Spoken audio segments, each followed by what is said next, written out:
They already, because the basic principle that the rejection of mercy petition is subject to judicial review. So where any decision on mercy petition, be it rejection or acceptance, will be subject to judicial review. Okay. That way, even the victims can challenge that.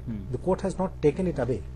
And why? But is it explicit or is it just it assumed? is not explicit, but It's assumed. But assume in the sense why they have prescribed 14 days is for rejection is because the moment it's rejected, the person is going to be hanged.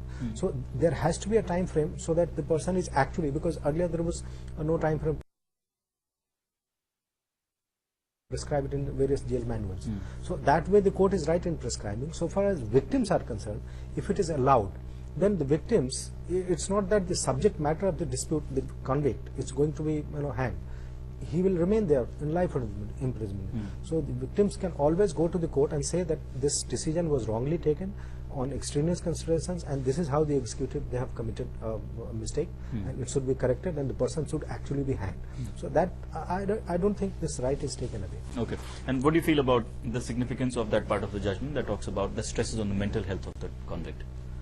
The best part of the judgment is it has expanded the scope of Article 21, which says right to life and liberty cannot be taken away except in accordance with procedure established by law. And then there are various judgments which say the procedure established by law has to be a due procedure. This judgment says expressly that this right to life and liberty is available to even to a death row convict till his last. And that is why the court is talking about you cannot put him in solitary confinement unless his mercy petition is rejected. You have to go for